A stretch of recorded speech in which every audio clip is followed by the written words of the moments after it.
Siapa sebenarnya pemenang debat Capres 2024? Sini saya akan jelaskan. Saya mau highlight satu kejadian ini. Prabowo Subianto dalam sebuah tindakan yang berani meminta maaf atas segala kesalahpahaman selama kampanye di akhir debat. Sementara itu, paslon lainnya tampak masih terperangkap dalam dinamika kampanye. Media asal Inggris The Economics merilis hasil survei elektabilitas terbaru calon presiden dan calon wakil presiden pada Senin 5 Februari 2024. Survei tersebut diambil setelah debat Capres terakhir pada Minggu 4 Februari 2024. Pak Hasto, Sekjen PDIP, puji penampilan Pak Prabowo saat debat Capres. Hah? Masa sih? Coba kita pastikan. Dari debat semalam, Pak Anies begitu cerdik. Dari pertanyaannya, dari serangan-serangannya terhadap Prabowo, terlihat begitu santun. Beda dengan debat sebelumnya. Karena Pak Anies menyadari betul serangan yang terlalu tajam ke Prabowo itu hanya akan mendegradasi elektabilitasnya dan tidak berpengaruh terhadap elektabilitasnya dia. Maka Pak Anies terlihat begitu santun tadi malam. Saya impresif sekali dan memang dari sejak awal saya memiliki satu rasa keyakinan penuh. Itu bukan hal yang terlalu berat bagi seorang Anies Baswedan untuk dalam perdebatan seperti itu. Dan insya Allah barangkali yang paling terpenting pesan-pesan moral yang terus berlangsung di dalam kampanye-kampanye yang kita laksanakan ini akan bisa memberikan sesuatu yang berarti sebagai proses pendidikan politik. Punya rekam jejak pelanggar HAM. Loyo tenan, narasi drama sinetron ketopraan. mudah dibaca loh. Kayak pernyataan Megawati ning apa iku Senayan, nyinggol-nyinggol tentara, polisi. Marang rakyat jangan diintimidasi. Semarang sing ning Gunung Kidul iku lagi go bahan-bahan tahun Senayan, mudah ditebak cara kerjane. Marketing iki mudah ditebak.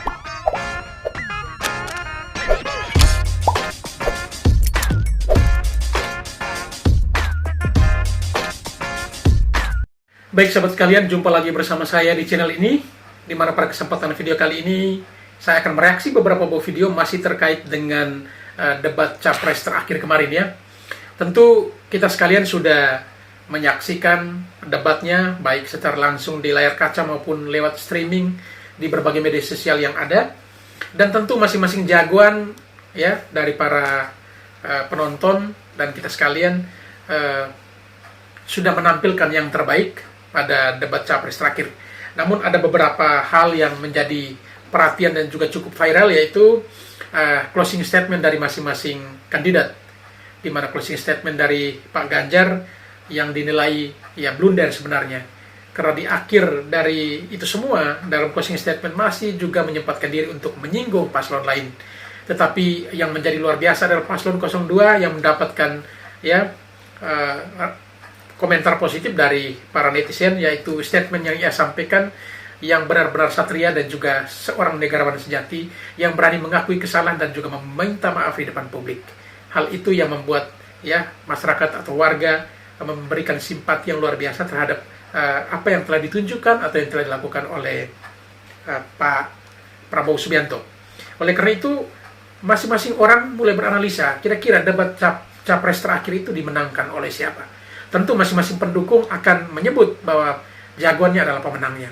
Namun dalam video ini kita akan menyaksikan ada sebuah ulasan bagaimana siapa yang pemenang dalam debat, tentunya dengan beberapa pandangan yang sudah mereka siapkan. Dan juga kita akan menyaksikan bagaimana reaksi atau respon dari para netizen yang masih sedikit kesal dengan tanggapan atau reaksi dari closing statement Pak Ganjar dan juga Pak Anies Baswedan, serta memberikan reaksi positif terhadap closing statementnya Pak Prabowo Subianto. Tidak lupa juga tanggapan netizen terkait dengan komentar Pak Rocky Gerung yang cukup ya menyita perhatian publik, dan juga komentar dari Pak Hasto yang keselio lidah, bukan menyebut Pak Ganjar Pranowo melainkan menyebut Pak Prabowo Subianto. Oleh karena itu, sebelum kita masuk ke videonya, terlebih dahulu seperti biasa kepada sahabat sekalian yang mungkin belum sempat memberikan dukungan channel ini, mohon dukungannya dengan menekan tombol subscribe dan membunyikan tanda loncengnya. Baik sahabat sekalian, mari kita langsung ke video pertama. Kira-kira siapa pemenang debat Capres terakhir kemarin? Mari kita saksikan videonya. Siapa sebenarnya pemenang debat Capres 2024? Sini saya akan jelaskan. Saya mau highlight satu kejadian ini. Prabowo Subianto dalam sebuah tindakan yang berani meminta maaf atas segala kesalahpahaman selama kampanye di akhir debat. Sementara itu, paslon lainnya tampak masih terperangkap dalam dinamika kampanye. Bahkan hingga detik-detik akhir debat, mereka terus-menerus saling menyerang, mencoba mempertahankan citra diri dan menjelek-jelekan lawan, seolah-olah closing statement menjadi arena pertempuran terakhir buat memenangkan opini publik. Di sisi lain, Prabowo mengambil alih jalur yang lebih tinggi, mengakhiri debat dengan seruan kuat untuk menyatukan kembali bangsa, menegaskan bahwa kepentingan bangsa harus diutamakan di atas segala perbedaan politik. Fokusnya jelas, mengatasi masalah nyata yang dihadapi rakyat, bukan menang dalam pertarungan politik. Dengan permintaan maafnya, Prabowo menunjukkan sifat gentle seorang negarawan, memilih jalan persatuan di atas segalanya. Ini bukan tentang siapa lebih keras suaranya, tapi siapa lebih besar hatinya. Indonesia maju menjadi lebih dari sekedar slogan. Ini adalah komitmen Prabowo untuk keadilan, kemakmuran, dan keamanan bagi semua. Menegaskan kembali di mata Prabowo tidak ada namanya lawan, hanya saudara sebangsa dalam perjuangan bersama menuju Indonesia emas. Baik sahabat sekalian, kira-kira itulah ya penilaian dari salah seorang netizen terkait dengan siapa sesungguhnya pemenang debat Capres kemarin. Karena dari dua Capres lainnya yaitu 01 maupun 03 masih terperangkap dengan situasi kampanye. Ya, masih mencuri-curi kesempatan untuk menyindir satu dan yang lain. Tetapi Pak Prabowo tampil sebagai seorang negarawan sejati dengan menyampaikan dengan kerendahan hati menyampaikan kesalahan kekhilafan selama masa kampanye dan lain sebagainya. Tetapi mau menyatukan ya perbedaan dan juga ya anggapan selama ini bahwa persaingan selama masa kampanye itu sangat luar biasa, bahkan saling sikut-sikutan, tetapi disitulah Pak Prabowo menyampaikan permohonan maaf dan hal itu mendapatkan reaksi positif dari para netizen. Jadi ya biarkanlah masyarakat yang menilai sendiri. Siapa yang sudah mampu memenangkan situasi, mampu memenangkan hati rakyat, dialah yang pasti akan dipilih. Oke, kita lanjut ke video berikutnya. Minta maaf kepada paslon 1. Walaupun direndahkan, diremehkan, dihina, Prabowo tetap minta maaf ke 01 dan 03. Itu sangat luar biasa, Pak Prabowo. Kamu telah memenangkan hati rakyat. Salam satu putaran. Memenangkan hati rakyat adalah strategi jitu yang dijalankan Prabowo dengan menyampaikan permohonan maaf di depan publik. Dan itu tidak semua orang bisa. Maka tidak heran elektabilitas Prabowo Subianto makin melejit ya tentunya. Media asal Inggris The Economics merilis hasil survei elektabilitas terbaru calon presiden dan calon wakil presiden pada Senin 5 Februari 2024. Survei tersebut diambil setelah debat Capres terakhir pada Minggu 4 Februari 2024. The Economics sendiri tidak merinci soal respondents atau sampel pengambilan data, hanya saja hasil perolehan suara menyatakan bahwa pasangan calon Prabowo Subianto dan Gibran Raka Buming Raka unggul di posisi pertama. Prabowo Gibran mendapatkan suara 53%, disusul paslon Anies Baswedan Muhaimin Iskandar dengan 20%. Suara Anies Muhaimin selisih sangat tipis dengan Ganjar Pranowo dan Mahfud MD yang mendapatkan 15%. Jika dibandingkan dengan hasil survei The Economics sebelumnya, paslon Prabowo Gibran mendapatkan kenaikan suara. Sementara Ganjar Mahfud serta Anies Muhaimin mendapatkan penurunan suara. Nah, itu hasil elektabilitasnya, survei elektabilitas dari para paslon ketika debat terakhir selesai ya. Dari sini perbandingan hasil survei media asing The Economist yang sempat berubah, terbaru seusai debat Capres. Artinya ini setelah debat Capres ternyata tren kenaikan Prabowo Subianto dan juga Gibran Raka Buming Raka sungguh luar biasa. Bahkan ada paslon lain seperti Anies Muhaimin turun dan juga cenderung stagnan, itu adalah dari Ganjar Mahfud. Nah, jika dilihat dengan tingkat elektabilitas yang sangat jauh perbedaannya ini, memang sangat wajar kalau ada paslon lain yang panik, yang memang ya suka tidak suka harus menerima ini sebagai sebuah survei. Ini adalah sebagai sesuatu yang memberikan gambaran, referensi, akankah hasil 14 Februari akan seperti ini. Ini sudah mencapai 53% elektabilitasnya. Ini sungguh luar biasa. Kalau memang angka ini dipertahankan hingga 14 Februari, maka ya Pilpres satu putaran bukan sebuah mimpi, tetapi itu akan segera berubah menjadi sebuah kenyataan. Baik, kita lanjut ke video berikutnya. Kita kaji ya debat pamungkas calon presiden ya, yang saya rasa sih agak datar ya dibandingkan dengan debat-debat yang lalu gitu kehebohannya. Tetapi memang kita mengkaji dari ilmu public speaking ya. Jadi yang pertama ya, paslon 01 dengan 03 belajar banyak dari debat sebelumnya ketika di visi misi dia sudah menyerang. Nah, ini tidak ada menyerang. Dia melemparkan atau menawarkan gagasan kepada publik.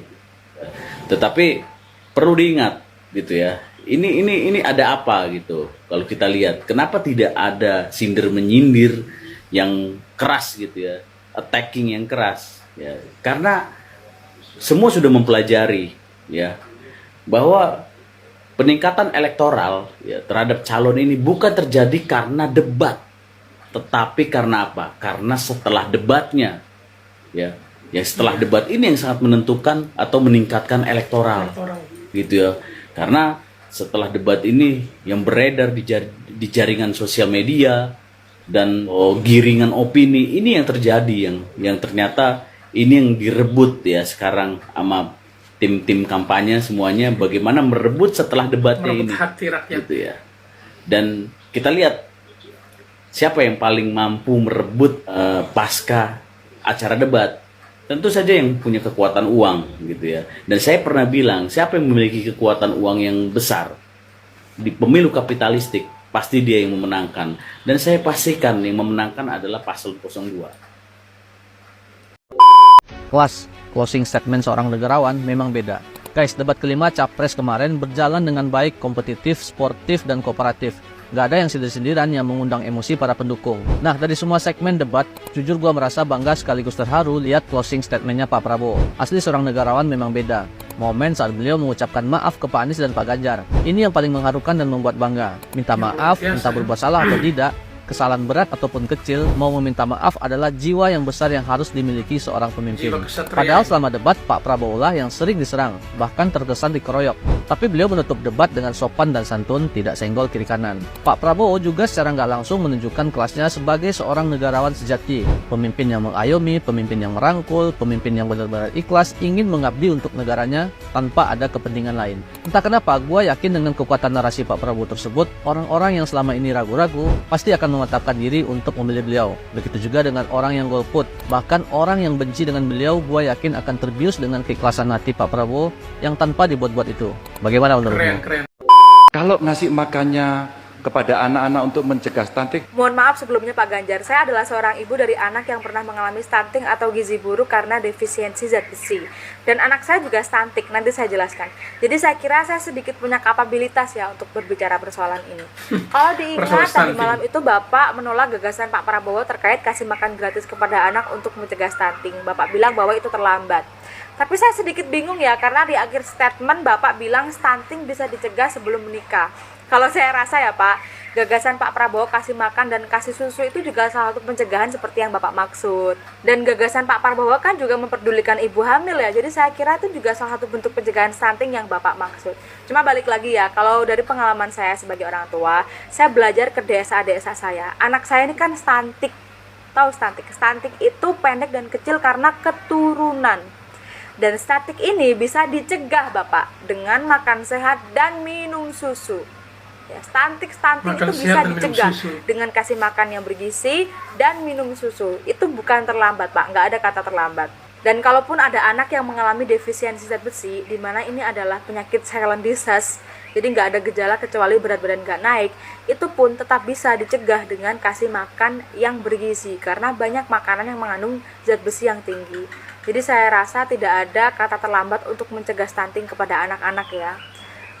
Saya juga merasa perlu untuk menjelaskan ini di akun saya. Semoga ini bisa menyebar karena biar tidak ada pemahaman yang salah terkait stunting ini. Bahwa stunting ini bisa dicegah dengan susu dan makanan yang bergizi gitu. Sekian, terima kasih Pak. Baik sahabat sekalian, artinya bahwa stunting itu bisa dicegah dengan memberi makan makanan bergizi atau makanan sehat, dan juga ya salah satunya seperti susu. Kalau begitu berarti program yang dijalankan oleh Pak Prabowo itu memang masuk akal, karena ya pencegahan ini tidak hanya ya berarti ini untuk yang baru ke depan, tetapi yang sudah terlanjur sementara hamil ataupun sudah melahirkan lalu anak-anak itu dalam kondisi stunting, tentunya juga ya harus memberikan makanan yang bergizi dan juga ya termasuk susu dan sebagainya. Itu bagian dari langkah yang disiapkan. Artinya langkah disiapkan Pak Prabowo ini solutif sifatnya. Baik, kita lanjut ke video berikut. Dan yang punya rekam jejak pelanggar HAM. Loh yo tenan, narasi drama sinetron ketoprakan. udah dibaca loh. Kayak pernyataan Megawati ning apa iku Senayan, nyinggol-nyinggol tentara, polisi. Kemarin rakyat jangan diintimidasi. Semarang ning Gunung Kidul iku lagi ke bahan-bahan tahun ning Senayan, mudah ditebak cara kerjane. Marketing iki mudah ditebak. Purone yo aku ora kok mendikte mengguri uga. Bahasa penutup yo sebagai bakal Pak Negoro. Senajan beda pilihan iso ngrukono anak-anake lho. Senajan beda pilihan aja ngedu-ngedu anake. Lumayan kok nek nggo nambahi swara. Lah iki ora bahasa penutup dan malah meden-medeni. Terus ngedu lho. Piye? Lah bocah saiki kok didendeni. Lha rekamane Megawati karo Prabowo kan ya isih to ben tau dadi wakile Prabowo lho. Piye jal? Padahal nek dipikir ya 3 minggu apa saulan guri-guri ku tim suksesnya lho isih wani omongan banter lho. Tak kaya bahasa sederhana ngene lah ya. Barang saiki mendekati apa coblosan iki lho tim suksesnya ditakoni, "Mas, sampean ning kabupaten kene ning provinsi kene butuh pirang persen Mas lho." Kuwi sing nakoki iki wong-wong sing seneng dolanan duit lho.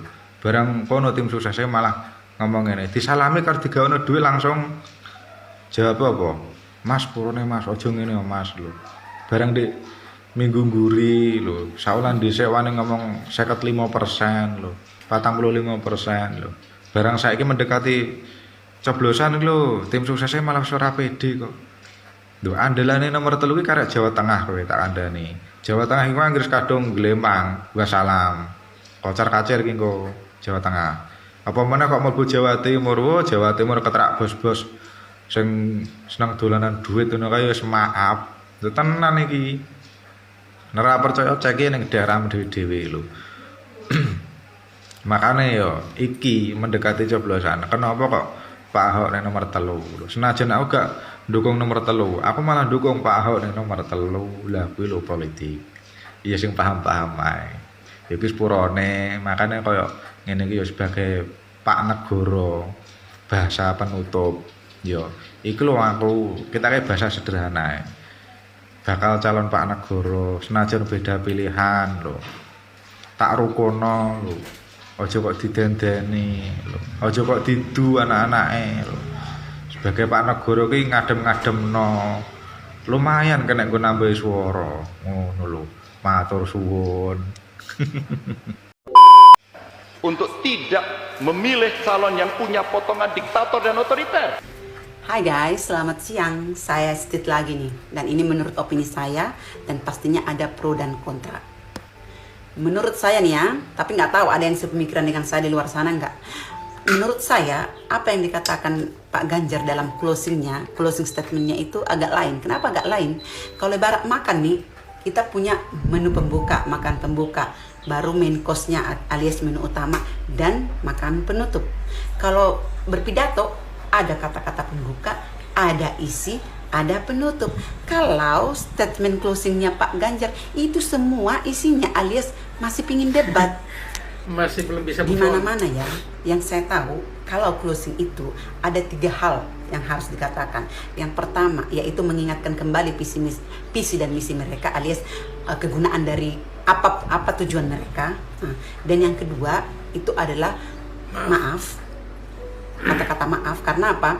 Ya namanya berdebat, namanya ada acara, mungkin ada kata-kata kita yang salah, mungkin ada kata-kata kita yang tak sengaja menyinggung orang lain, dan mungkin ada juga sikap kita, mungkin body language kita yang mungkin orang lain tersinggung, mungkin kita joget gemoy kayak gini di panggung, ada orang lain yang tersinggung. Makanya kita harus minta maaf. Karena apa? Karena kadang-kadang kan kita tidak bisa menyenangkan hati semua orang. Mungkin kita mengatakan A, tapi ternyata si B-nya tersinggung gitu. Dan yang terakhir, kata-kata terakhir untuk closing itu adalah terima kasih. Terima kasih. Terima kasih telah bisa membuka acara atau membuat acara sebesar ini. Terima kasih, acaranya telah lancar. Terima kasih untuk orang-orang di luar sana. Terima kasih untuk semua orang yang telah mensupport, yang telah memberikan waktu dan pikiran. Itu setahu saya kalau closing. Isi dari statementnya Pak Ganjar itu adalah memecah belah hubungan antara Pak Prabowo dengan Pak Jokowi. Makanya dia mengingatkan kembali kampanye Pak Jokowi 5 tahun yang lalu, dan dia membahas lagi mengenai diktator dan masalah HAM. Bambang, kau lupa, jangan ngomongin masalah HAM. Karena apa? Karena kamu harus ingat, orang yang di sampingmu itu adalah Menko Polhukam. Itu kerjaannya dia. Jadi ngapain aja dia selama 2 periode ini?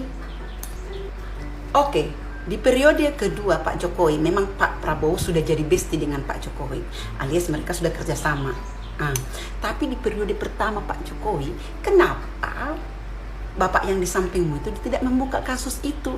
Lah, terus sekarang lu ngomongin itu. Terus pertanyaannya orang, kerjaan orang yang di sampingmu itu ngapain aja? Makan gaji buta? Dan yang terakhir Pak, sebenarnya closing statementmu itu beneran pure dari hatimu, ungkapan perasaanmu, atau itu adalah titipan dari orang? Siapa tahu kan ada emak-emak tetangga nitipin surat, nanti ya statementmu ini bacain, siapa tahu ada yang bilang kayak gitu. Who knows? Kemenangan debat kali ini, dan itu ada di Pak Prabowo dan Jujur sekali nih Pak Hasto. Ada nih kok dagel-dagel, akhirnya do blunder. Bahkan sekelas closing penutupnya Pak Ganjar yang dagel loh. Ya blunder. Kenapa aku nganggo bahasa-bahasa ngene iku ora gelem nganggo bahasa Indonesia? Mergo aku ngerti wong-wong iku wong kalangan-kalangan menengah ke bawah. Engko nek tak kei bahasa-bahasa sing akademisi atau politikus ngono ki malah yo maaf to. Aku menyesuaikan lah.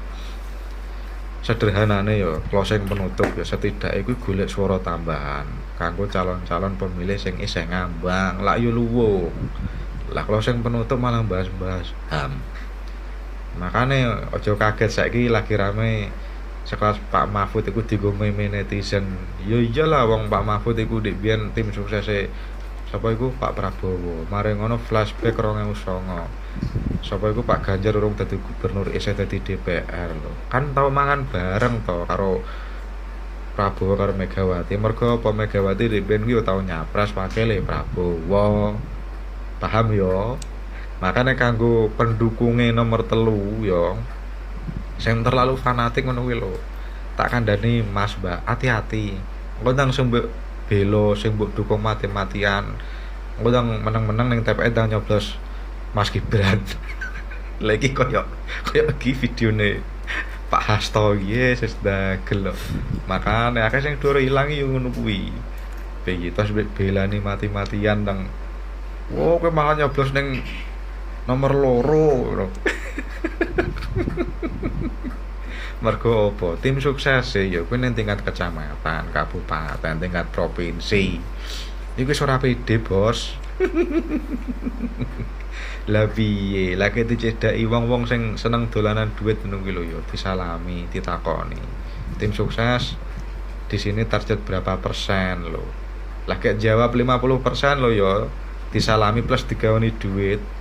Langsung jenggirat aja ngene Mas jare gak aku aja pi lha kuwi katakan wong Jawa Timur bos-bos sing seneng dolanan duit gak maaf apa kuwi. Makane iki kanggo pendukungnya sing terlalu fanatik ngono kuwi lho. Ora sampe bela nemen-nemen, engko ndang sebut dukung mati-matian, mbok dukung nemen-nemen.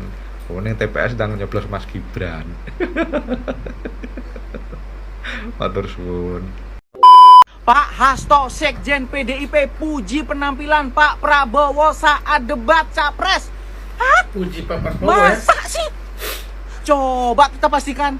Bahwa budi pekerti, moral, etika, daya juang seorang pemimpin akan menentukan kemenangan debat kali ini, dan itu ada di Pak Prabowo, itu ada di Pak Prabowo. Cie Pak Hasto ternyata mengakui kalau Pak Prabowo itu pemenangnya, Pak Prabowo itu yang terbaik, Pak Prabowo yang paling bagus, Pak Prabowo yang paling pantas menjadi Presiden Republik Indonesia. Pak, sudahlah, berhenti membohongi diri sendiri. Saya yakin di hati dan pikiran Pak Hasto itu jelas bahwasannya yang menang adalah Pak Prabowo. Pak Hasto ini mendukung Pak Ganjar dan Pak Mahfud ini ya terpaksalah karena perintah partai. Kalau nggak diikuti ya nanti nggak enak sama ibu. Kenapa tidak dari dulu lompat saja Pak ke sebelah, ya kan? Nah, enak. Siapa tahu Bapak bisa jadi menteri. Pak, sudahlah. Katakan kepada seluruh teman-teman Bapak bahwasanya nggak usah ngoyo-ngoyo, nggak usah soro-soro. Wis sing menang maring ini Prabowo Subianto karo Mas Gibran. Pak Ganjar Pranowo dan Pak Mahfud kalah. Pak, terus ya, terus puji Pak Prabowo dan terus dukung Pak Prabowo agar menang sekali putaran. Terima kasih Pak Hasto. Kepedulian rakyat kebanyakan. Karena itu dalam perjalanan kami 1 tahun, kami menemukan jutaan rakyat yang berbondong-bondong menginginkan perubahan. Rakyat sing endi sing mau maksud sampai berjuta-juta berbondong-bondong. Aku ya sebagai rakyat ya ora pengen berubah-ubah, tetep pengen keberlanjutan program sing wis ana. Wong program sing wis ana iki jan masuk ndak umum kok gayenge pol nyeni kok arep dirubah-rubah, arep dirubah dadi apa? Arep dirubah dadi Power Rangers tah Ultraman. Wong kok ya aneh-aneh program perubahan iki lho. Piye carane perubahan iki ora tidak semudah membalik telapak tangan ngene nis. Anis tak kandhani. Tidak semudah apa program sing wis ana iki diterusno, ora kok malah perubahan. Kuwi jenenge memulai dari nol. Sesuatu yang memulai dari nol iki durung tentu bisa terlaksanakan, bisa menuju kesuksesan. Tak omongi wong kok nek omong kok ora duwe gagasan perubahan, wong kok seneng mulai dari nol nek kapan majune nek mulai dari nol iki jabang bayi nis Yohanes. Wis to, pokoke sing paling gayeng paling nyeni yo nomor 2 keberlanjutan program yang sudah ada dan bakal menyempurnakannya jabang bayi nis Yohanes. Potongan diktator dan otoriter, dan yang punya rekam jejak melanggar HAM. Bisa kita lihat sama-sama ya closingan statement atau debat capres kelima pada hari ini pakai trik gaya apalagi Pak Ganjar untuk menyarankan kepada masyarakat tidak memilih pemimpin diktator lah, otoriter lah, rekam jejak macam-macam ya sebutan lah, yang itu selalu dibawa saat pemilihan pilpres.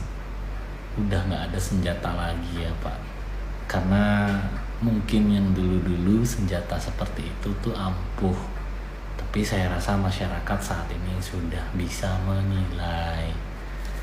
Aduh, heran. Ya gitulah ya, jadi kita bisa bedakan debat capres kelima pada hari ini. Kita lihat masing-masing pasangan calon presiden itu closingannya seperti apa.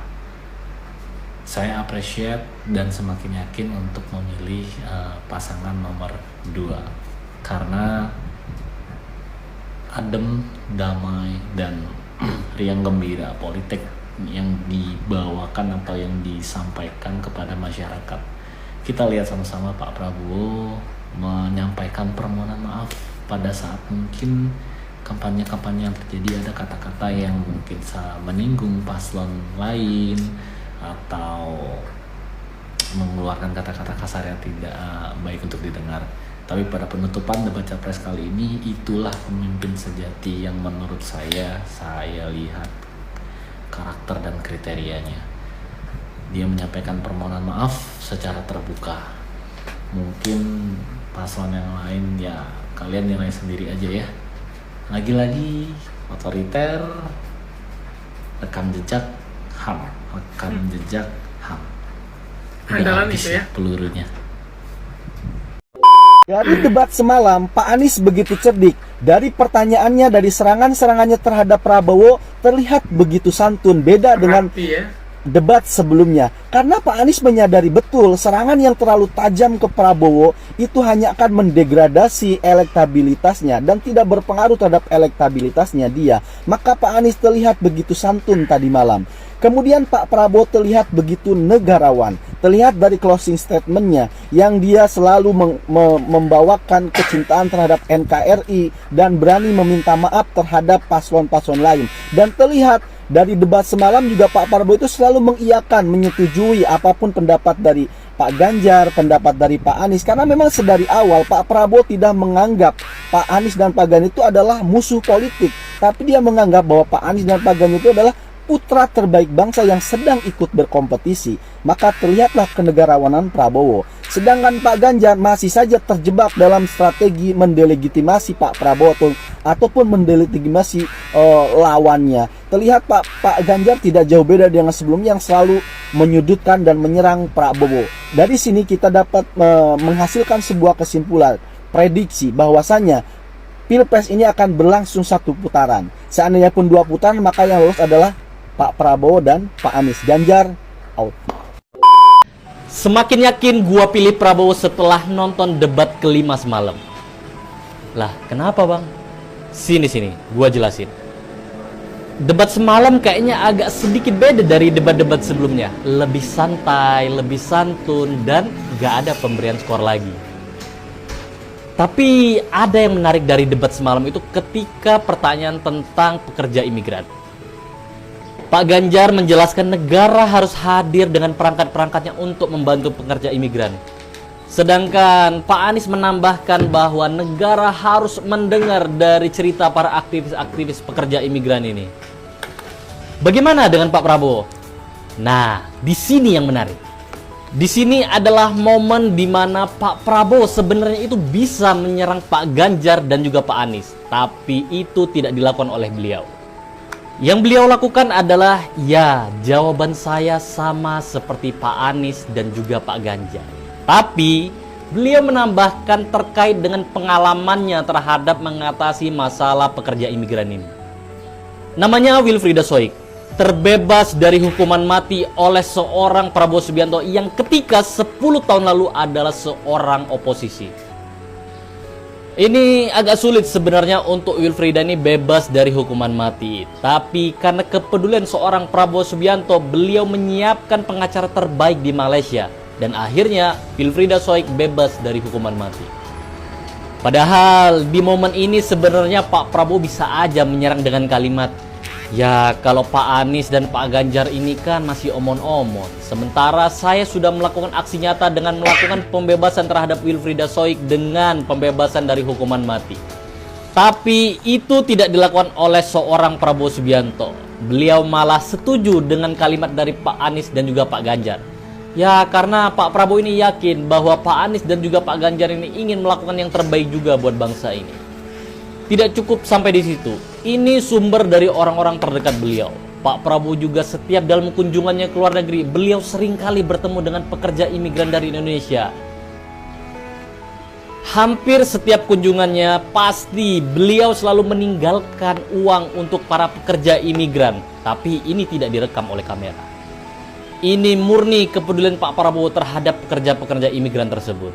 Dan gue sangat yakin Prabowo ini memanglah seorang negarawan sejati.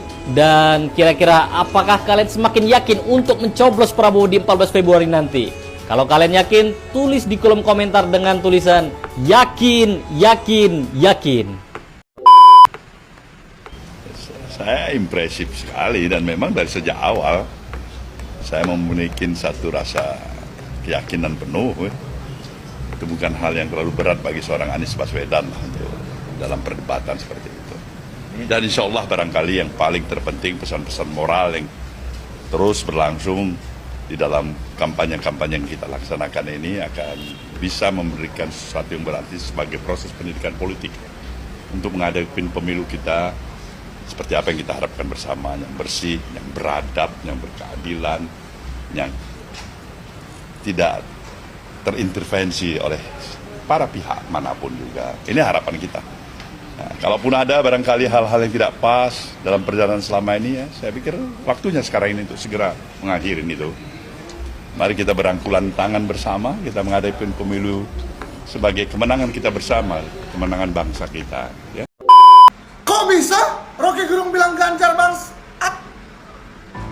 Kesejukan ada pada Prabowo, kecerdasan ada pada Anies, Ganjar keangkuhan. Apa dia bilang pada Prabowo tadi? Jangan pilih seseorang yang pernah membunuh, melanggar hak asasi manusia. Ganjar bagian dari orang yang mengeluhkan Prabowo ketika Megawati mengangkat Prabowo jadi wakil presiden. Jadi orang ini bangsat gitu. Yes, bangsat. Dia tidak punya hak ucapkan itu. Wow, Bang Rocky Gerung luar biasa. Analisanya tajam, kritis. Bravo Bang Rocky. Ya kan? Ini Bang Rocky ini mewakili jutaan masyarakat yang tidak sependapat dan setuju terhadap closing statementnya Pak Ganjar, ya kan, walaupun saya ada nggak sependapat juga dengan Bang Rocky. Kalau ada umpatan kata-kata bangsat itu, nah itu saya nggak sependapat karena umpatan itu menurut saya nggak benar, nggak baik. Masih banyaklah narasi yang benar dan baik lah, ya kan. Tapi saya lihat gini ya, bayangkan Pak Prabowo sudah minta maaf, di situ dia sudah menunjukkan negarawannya, ya, jiwa patriotnya untuk minta maaf kepada paslon-paslon lain kalau ada salah-salah kata selama debat, ya kan. Tapi bayangkan, beda banget dengan Pak Ganjar seperti langit dan bumi gitu. Kok Pak Ganjar masih menyudutkan, merendahkan, mengungkit-ungkit, mengkorek-korek masa lalu, ya kan, seperti nggak bisa move on, ya, terjebak dengan masa lalu. Miris, kasihan saya. Ya, paslon lain sudah damai-damai, kok dia aja yang begini seperti ingin menonjol, berambisi jadi presiden gitu loh. Jangan seperti itu. Miris saya, aduh Pak Ganjar, Pak Ganjar. Dan satu hal lagi kawan-kawan, ini ngapain sih Pak Ganjar catut-catut nama Pak Jokowi? Hah? Ini capresnya siapa? Pak Jokowi atau Pak Ganjar sebenarnya? Hah? Bingung saya, kok kata-katanya nggak original, nggak orisinil gitu. Kalau kata-kata Pak Ganjar, kalau capresnya Pak Ganjar, ya kata-kata Pak Ganjar. Ngapain capresnya Pak Ganjar pakai kata-kata Pak Jokowi? Mau ngadu domba Pak Jokowi dan Pak Prabowo? Nggak bisa, mereka sudah CS kental.